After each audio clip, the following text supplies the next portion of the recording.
What's going on, St. Louis? You're listening to the Freeman Bosley Jr. Show on KATZ 1600 Hallelujah AM. Boy, it's been a hell of a week. I'm telling you, we got all kind of activity and people popping off. But before we get into that, I'm joined by Anthony Shahid, my brother. Good morning, Mark. Good morning, everybody. Assalamu alaikum, brothers and sisters. And I'm just always honored to be here. So many things are happening, but that's why we're here to tell you about what's happening and why it's happening and how we're going to stop it from happening. You know, so we're thankful this morning that God gave us life and blessed us to wake up and give us another chance at this thing called life. So all I want to say is Assalamu alaikum, and I always say Bismillah ar-Rahman ar-Rahim. But man, I'm always excited about a couple other things too. This young man that we didn't get I'm trying to tell you, he taking the show by storm, isn't it? And he gets here early. I mean, he here before the sun. I don't know if he get here when the rooster start crowing, but I know he here pretty early. That's what he said. He believes in the theory. The theory is proper preparation. Yes, sir. Prevents piss poor performance. Huh? Say that again now. Proper preparation prevents piss poor performance. All right. Yeah, and the young man's name is? Brother, tell me, what is your name? Holler it out. Detrick Sims. I can't hear you. Detrick Sims. Brother, who? Detrick Sims? Yes, Compliments of Harris Stokes State University. Yeah, and I'm so thankful for them because this young man, we've had some other students, and I'm not putting nobody down, but this is a star here in the making. Mm-hmm. You know, so we just thankful to it. Look how he blushing, Mark. Yeah, well, you know, he proud. Yeah, he proud, and his mom, we got a chance to meet his mother and his family. Surely did. And she makes sure she brings him here in the morning, and she comes back sometime in the evening to pick him up. But a few times he done caught that bus. Really? He done caught, yes sir, he done caught the bus. He don't care if it's rain, snow, hail, whatever it is. You know, so I'm thankful for you, young man, and just keep on what you're doing. And we got our producers working for us, Kevin Kohler.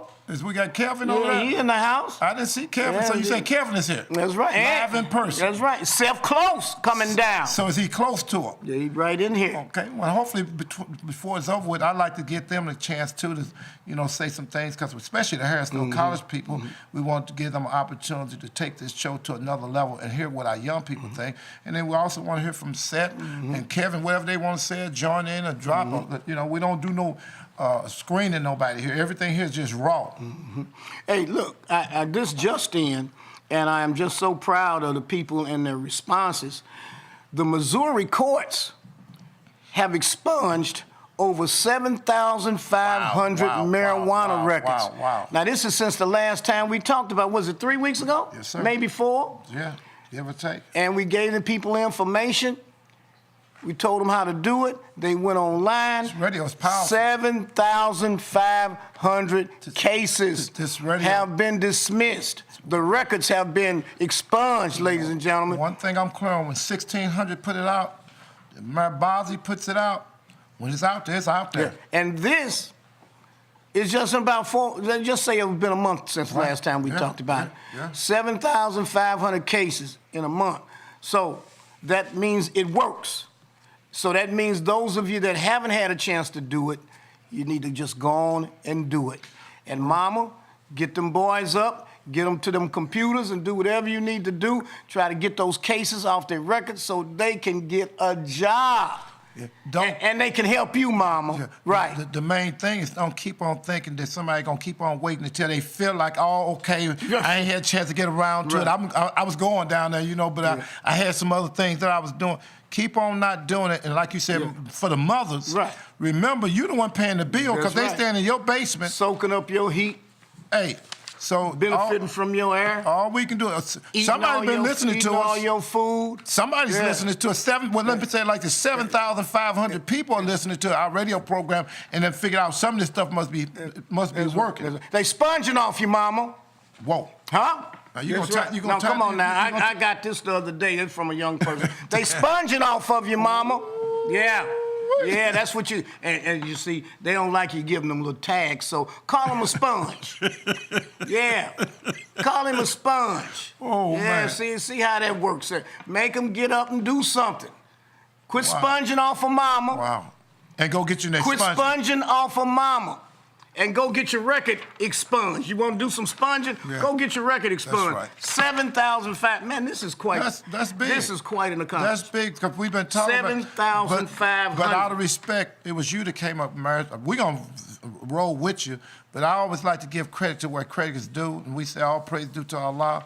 But it was Freeman Bosley that started talking about, and the main thing that we do, when we stay on something for 2 or 3 weeks, it makes a difference because people are listening. And I am by no means trying to take credit for this. I just want to announce that I'm happy and we're happy that people are taking advantage of it. Yes, sir. Bosley gets no credit for this, but the credit goes to you. The credit goes to 7,500 people that exercised the initiative to get this done. So now you got that off of you.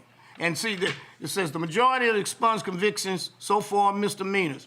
As of Tuesday, courts have granted 6,121 expungements for misdemeanors related to nonviolent cannabis offenses that did not involve selling to minors or driving under the influence of cannabis. More than 1,200 felony convictions have also been expunged. Now, the felony convictions, that's big. Yeah, that's big. So that means you had some weight. It's a difference between a misdemeanor and a felony. When you get a felony on your record, you got problems. Yeah. My uncle said that's not a problem. Problems can be solved, but not a problem. You got problems. Yeah. Here's the guy. He said, it's going faster than we expected, says Dan Vietz, Secretary of the National Organization for Reform of Marijuana Laws. And he was the co-author of the Missouri's Medical and Recreation Cannabis Law. Can I ask you one other question, Mary? Did you say 6,121 expungement? I want to make sure. No, 7,500. Oh, misdemeanors. Misdemeanors. Wow. Yeah. That's. It's fantastic. Hey, brothers and sisters, all I can tell you in radio listening audience, and also on our Facebook and wherever, the YouTube, all I can tell you is, this is extremely big. Mm-hmm. Anybody that you know, tell them it's working. First of all, you ain't got to wonder. Well, I'm wondering, do they know what they're talking about? We know what we're talking about, and especially the felons. If there ain't nobody else listening, everybody better be listening. Yeah. But when you say you got a felony and you're in position to try to get something out for your records, hey, man, do that with the quickness. Yeah, and I think it's probably just a little filing fee or something to file it. But it's working. It's better than attorney fee. It has worked 7,500 times. Well, this is 7,500 times. I just got to commend you, St. Louis, and just say keep on keeping on. That's right. Because it's working. It's working, and get that case off of you. Get it up off of you, and quit. You know, now, to me, it's an excuse. Yeah. To be sponging on your mom. Right. To be sponging on her. Sponging on your mama. That ain't no good. No, that don't even sound right. It don't sound good at all. Sponging on your mama. Wow. Get this case off of you. Please, come on, bro. Please come on. Listen to what we're talking about. When you, like he just said, when you get a chance to now and understand and be crystal clear that you can go somewhere now and get this off of you. Yeah. You like this, it won't stick to you no more. You're not the Teflon Don. It won't stick no more. 7,500 times. That's big, man. 7,500 times in 1 month. And I want to echo the 1,200 felonies. Yes. See, because we talking big about boys. We talking about some big stuff. You talking about 7,000. You talking about damn near 8,700 with them two together. That's huge. Uh-huh. And it started talking about it, and we kept talking about it. What we do, we drill. We drill down. That's right. And we're still talking about it. That's right. It's got to keep going. We got to keep going. I like this. I like it. No, I love it. I don't like this right here because it's giving us some opportunity. And I'm going to tell you why it's important. Hell, they growing weed now. You can go to the store and buy weed, so the stuff that you had, it's a no-brainer that you want to do this one. Mm-hmm. And now you got people that have all of a sudden turned into experts on the quality and the types of weed. I got this whatever, I don't know what they talking about. I don't know what I have no idea. It used to be called loud, but so maybe they didn't change it. But they are making particular distinctions about the quality of the weed that they have. You know, and funky weed. Well, a lot of it's funky, but now it's distinctions among the funkiness. So you can have vanilla funky. Who got the most funky? You can have strawberry funky. Who got the most funky? Well, so would they charge more if it's funkier than the other funky or just funky? It's who got the most funky. Wow. That's what that is. Who got the most funky? That stuff is something else, man. Yeah, I'm telling you. So that it is now here. People are now turning into connoisseurs. Let's talk about when we come back, please, man. Connoisseurs. Oh, All right. You listen to the Freeman Bosley Jr. Show on KTZ. Keep it on lock. Quit playing. Oh, who? Okay, so do.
Back St. Louis. You're listening to the Freeman Bosley Jr. on KTZ 1600. Hallelujah AM. We had a pretty good conversation exposing those marijuana convictions. Get on it. Don't let that train leave station without you being on it, and quit sponging on for your mama. But now, this is something important. St. Louis leaders continue opposing naming the new hospital after Homer G. Phillips. That's disrespectful. Yes, yeah, it's disrespectful. The black people are continuing to be in the forefront of opposing this effort. And I don't think we need to let this die. Homer G. Phillips died crusading for a black hospital when black people weren't allowed to be treated in white hospitals. Black people were being treated in the basement. Can you believe that? Yes, sir. Here you got to have a blood transfusion, got to have a simple operation like appendectomy, fool around, and like even more serious stuff like heart transplants if they were doing them back then. Yes. But more serious issues, treating you in the basement. And that's if you got in there. If you made it. Treating you in the basement of the hospital. Huh? Well, most time they was experiment too, Marv. You can keep on going. Homer G. Phillips led the crusade. You hear me?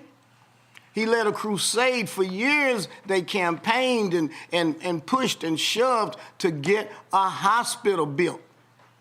And so they built a hospital that was internationally known. First class.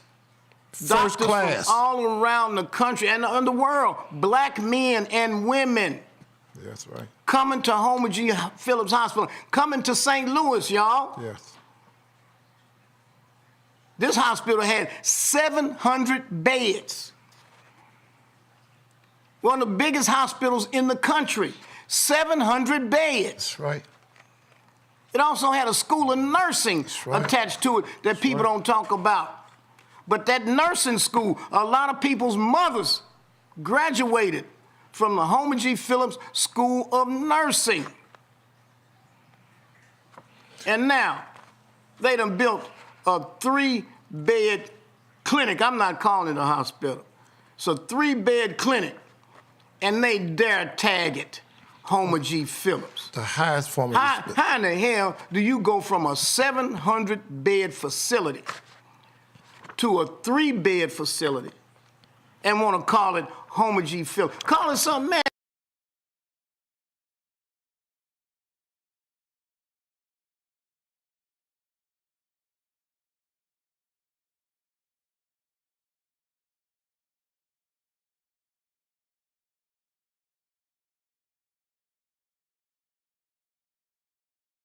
Well, ain't nobody upset about that. No. Call it, tag it, whatever you want to do with it. Just don't call it that. But don't call it that. Well, don't disrespect the man.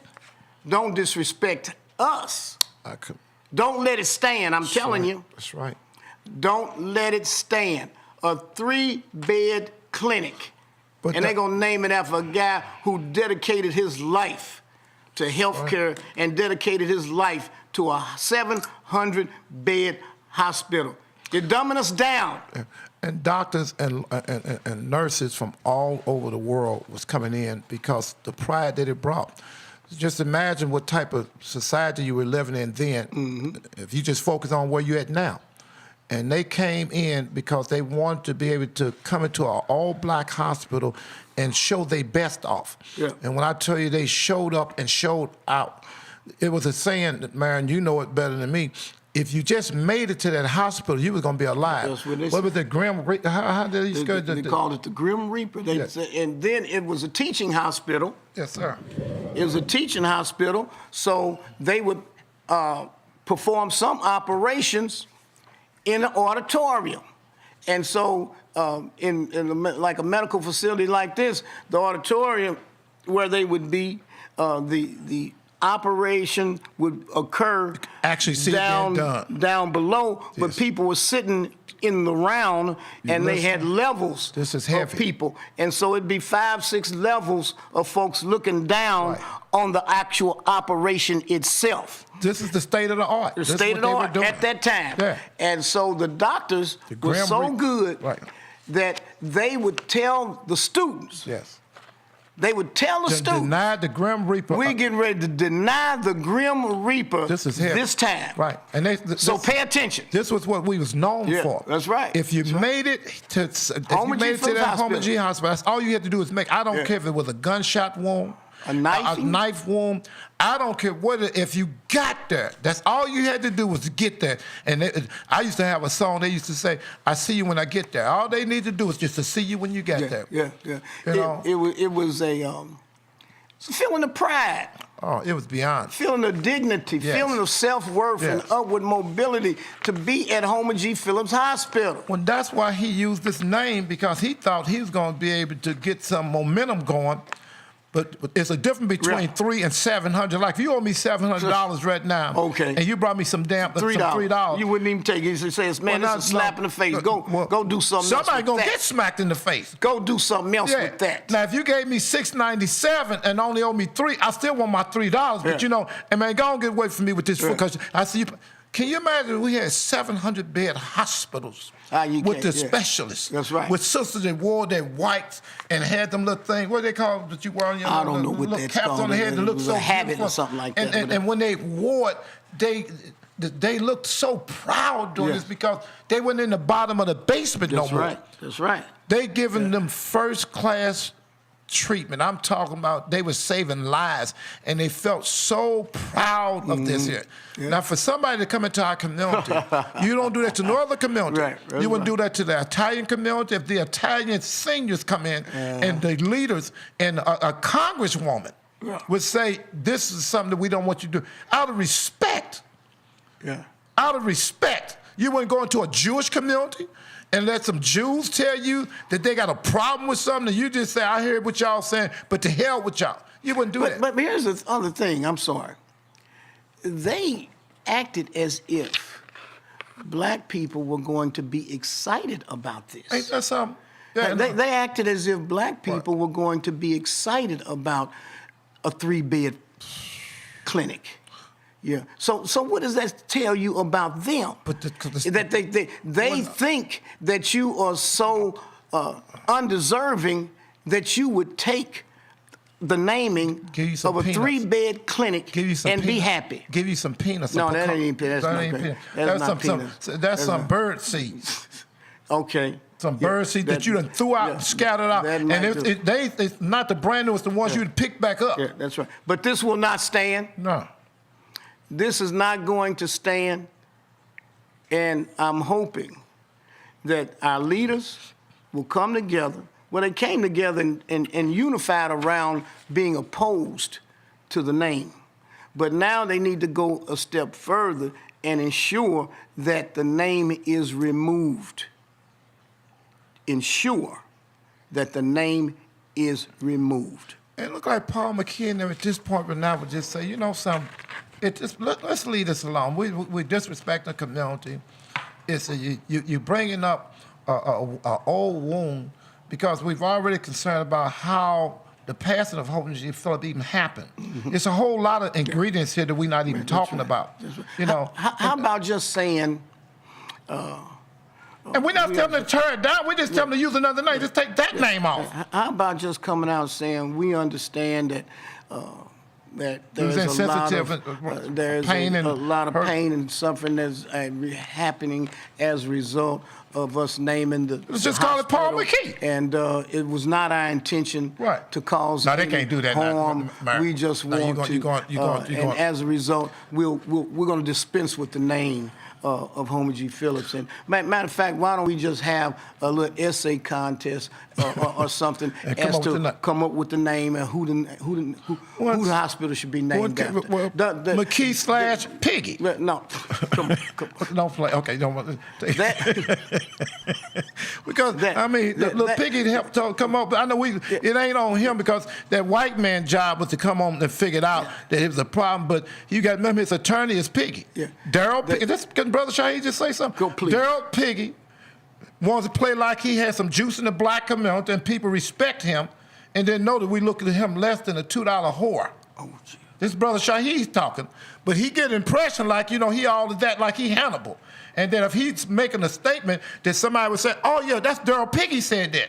And don't understand, it was only 3 Piggies I know about. One went to the market, one stayed home, and one said, wee, all the way. That's the kind of piggy he is. A straight coon and a boot licking, a butt licking, a buck dancing, a buck dancing, and a butt sniffer. I speak for Brother Shaheed only. I'm not speaking for... You're over the top, dog. Yes, sir. Thank you. Yes, sir. Thank you. All right. Yeah, that's Brother Shaheed. Yes, sir. Look, but here... I can say what I want to say, can't I? Yeah, absolutely. I got opinion. You're a free man. Yes, you're a free man. Free. But they could come out and say, look, in light of all the turmoil and the controversy, we're just going to remove ourselves from naming the hospital and leave it up to the community leaders. Man, that would be too big. That would be so. We're going to leave it up to the community. But that would be like doing right, though, Mayor. Yeah, well. They can't do that. Okay. It's just not there. You know, that's like them folks that climb that damn building up in the Capitol. Trump saying, y'all dividing the country. Will keep on talking. I'm trying to say, y'all keep talking. Just a couple of police didn't come up dead and some other things didn't happen, but y'all making an issue about that. Yes. Hey, look, we talked about this maybe 2 weeks ago, but it's something that I think is important because that whole issue of Lamar Johnson being finally freed. That was big. Look at that young man saying, look at him, finally freed from being wrongfully convicted. Wrongfully convicted. You know what I'm saying? I'm talking real wrongful. I don't see the actual number of years, but more than 20 years. Yeah. I think it's about 28 years. Over 28 years, this young man was incarcerated.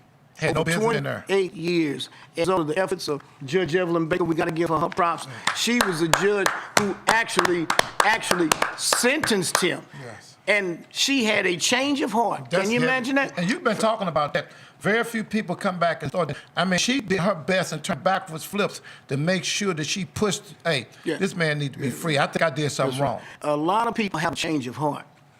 But to have a change of heart and then spring into action to undo the harm that you've done, that is commendable. Highly commendable. So we want to commend the biggest room in any house is a room for improvement. That's right.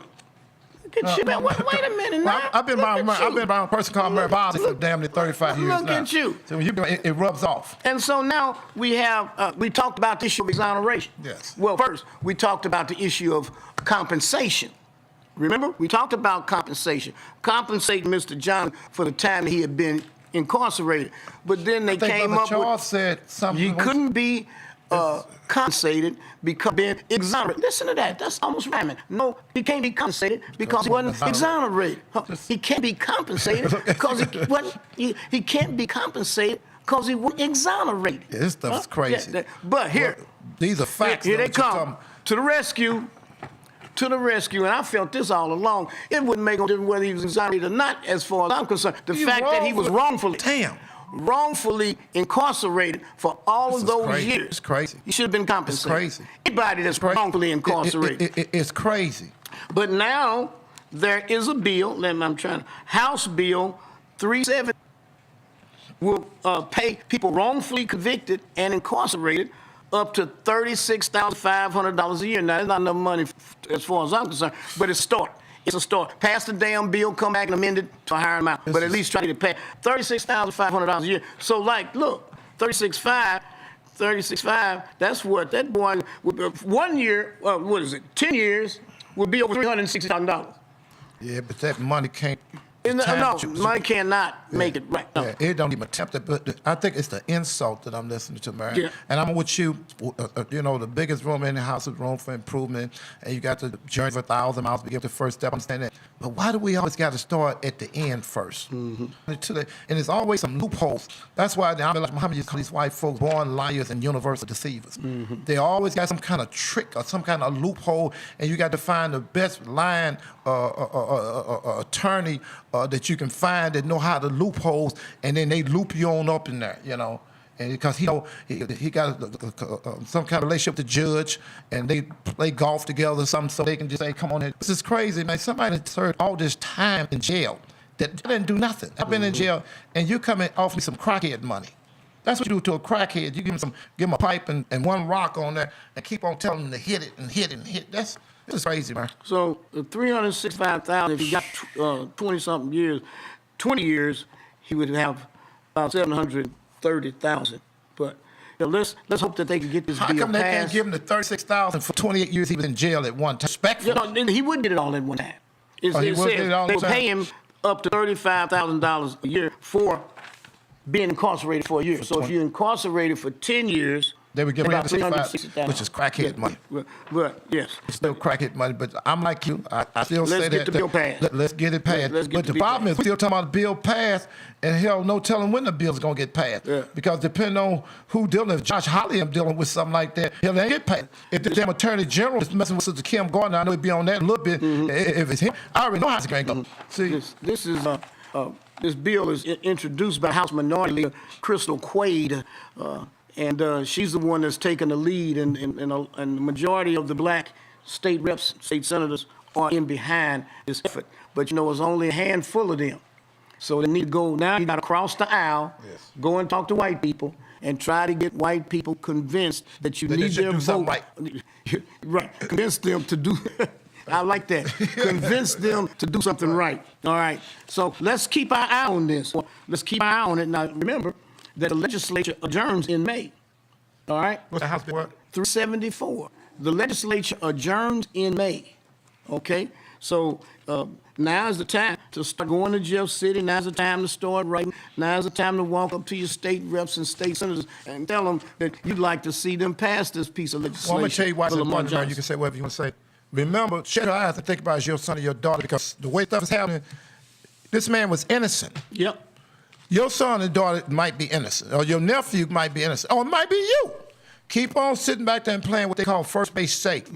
You'll never be known as Lou Brock. Brock, if he got on the first base, you know for a fact he's going to steal second. And if you got on second base and you turned your head just a minute, he'd be on third. I done seen him steal home. But some of them, they saw they got on first base, they're not going to ever get off that base. Quit playing first base safe. And something about if it was your son or daughter, we would call your state senator. Would you call a state rep? Would you call anybody or say anything and say, yeah, that's right, that man been in jail an awful long time. But if you keep on not worrying about that, hey, I would hate to hear that we told you so. Yeah, well. And we ain't trying to do that. Now let's talk about something else. We only got about 1 minute and 40 seconds in the segment. But this is something that I hadn't even thought about.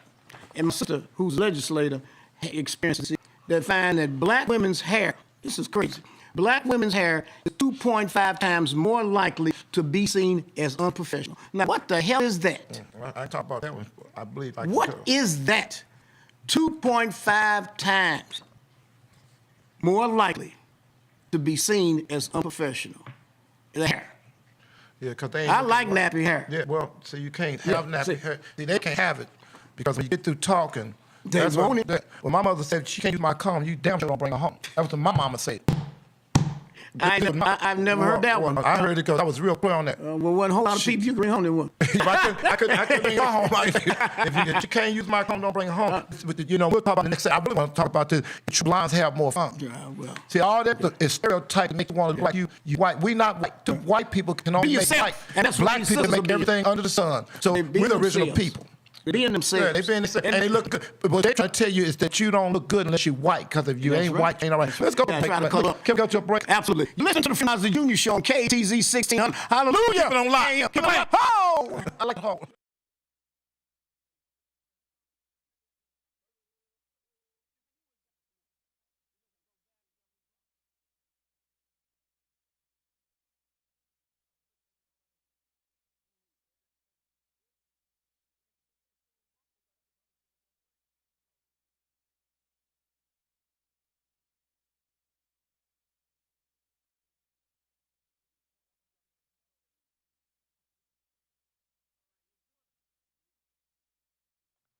Hallelujah. Hey, we having fun here. Me and Brother he been kicking it, talking about different aspects of things that are going on so far. Talk about home. Talk about home field hospital. Talk about that. Okay, we get sponging off for mom. And then we've been talking about these lawmakers finally trying to come up with a bill to compensate people for being wrongly incarcerated. What's that, 374? Yeah.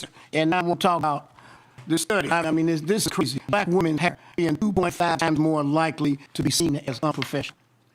Now that is ridiculous. But see, brothers like we don't experience that, but the sisters do. There's a new study commissioned by Dove and LinkedIn found that black women's hair was 2.5 times more likely to be perceived as unprofessional in the workplace. Now, in whose view? You see that when we talk about perception, whose perception? That's right. Whose perception? Are we talking about the white man's perception? We're talking about establishment's perception? Obviously so, because it's not our perception. No. So, when we were growing up, man, because you get some stuff off of my mind, you mentioned it before just a minute ago. But when we were young, they would say stuff like, if you white, you already know you're all right. If you yellow, you melt. If you red, you can stay ahead. It's questionable whether you stick around, but if you're black, you got to get back. So the thing that they were talking about during this time, they do that for 50-year studies. And they slowly started thinking about how they can break down, because we had Afro sheen. You had Move It Out and not Move It Out. What was that?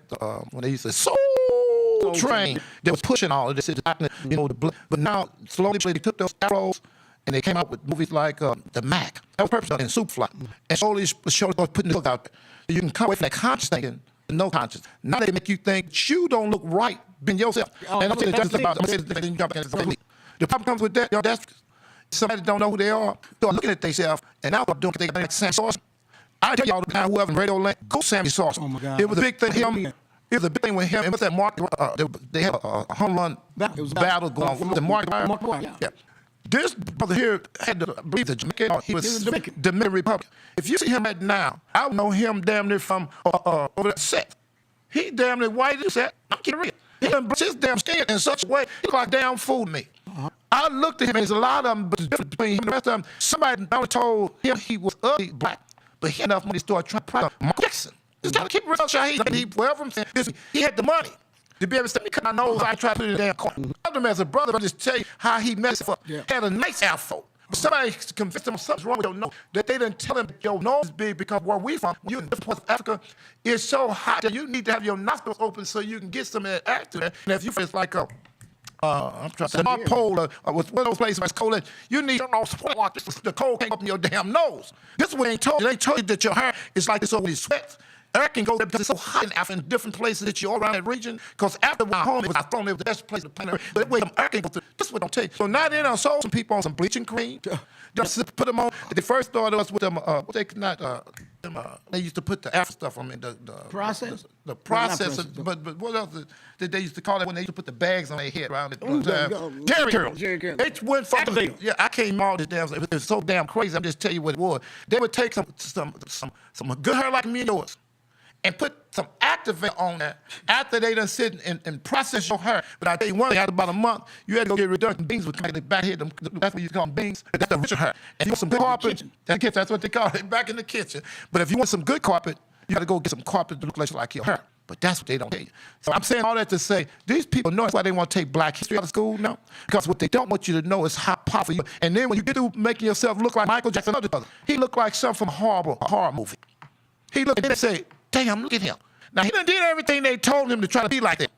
And then he got convinced, this ain't gonna work. This is not gonna work. But I'll drop back in that. And here's the other piece.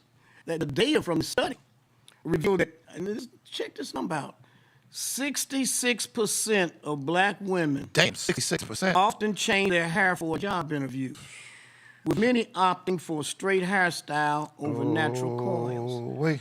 I didn't know it was that high. Well, you can tell from the pink hair, this gray, they got them, not only are they getting, man, I got to jump in one more time, I'm sorry. You talking about the colors now. Yeah, well, I'm telling you, see, this is why this is very important, brothers and sisters, please. That's why you got to get your children. My children have never had a white doll in our house. We don't allow white dolls in the house. Because if you know the white doll hair, it look like this damn stuff that they selling now. And them damn eyelashes, they wear, they call it bats. Them's the same one that's on the dog. Wings. Wings. What they call is the fancy eyes when you bet. If you look at it, they look just like them little white dolls that had when they was young.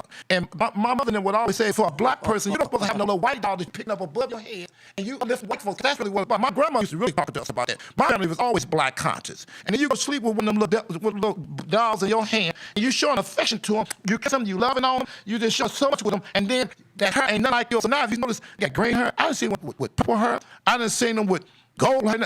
It ain't nothing like what my body is. I believe more 66%. And I believe every 2 weeks they go get hair, man. Yeah, absolutely. Now here they say 54% of the participants surveyed felt that they had to wear their hair straight to be seen as professional successful. In the corporate white folks, this is a white male-dominated society. Yeah. So they want to be accepted. And everybody wearing dreadlocks. That's why we had to go out to that, what's that hotel out there right off of Highway 40 and Skinner, the Cheyenne. Mm-hmm. If you remember about 15, 20 years ago, there was some brothers who came in there with those dreadlocks on. Mm-hmm. And I never forget, they kept on what they would do. I tell you what, y'all done did y'all way. Let brother Shaheed up and they do it my way. Within 2 days, that white boy had stepped down from being a general manager because it was right by Father's Day. Made some comments too, didn't he? Yeah, but he wasn't going to do. And stood on it. Yeah. I like a cocky white boy. Yeah. I like a cocky white boy. To tell you what he ain't going to do. Yeah, just like a Paul McKee. And what we did, I had 100 brothers to have, we had just got back from Jamaica, made them back all the way up there, and put those dreadlocks on like they had just come from Jamaica, and walked up in this place.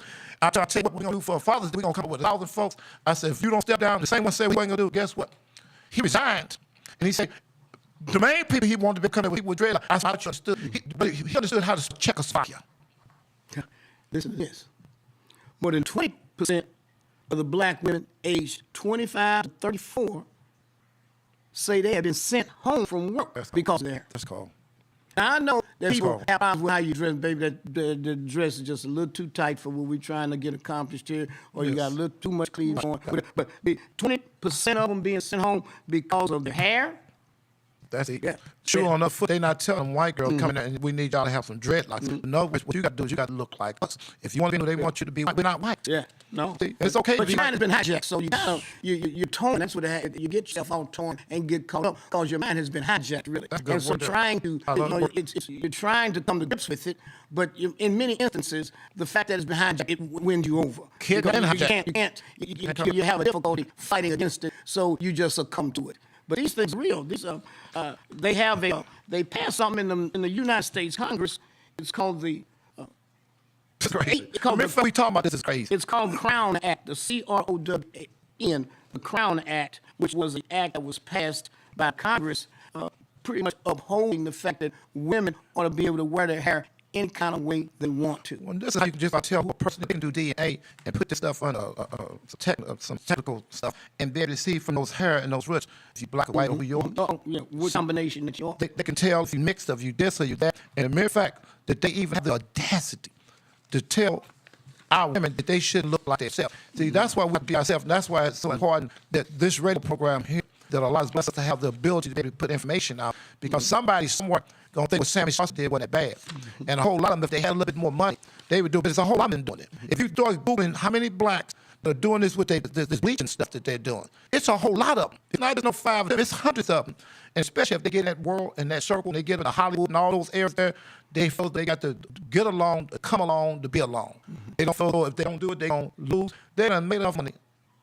I would give them, you ain't made no money, you don't change who the hell you are. You know, you don't find Chinese trying to change who they are. They don't ask nobody else to do stuff like that. Right. See, they only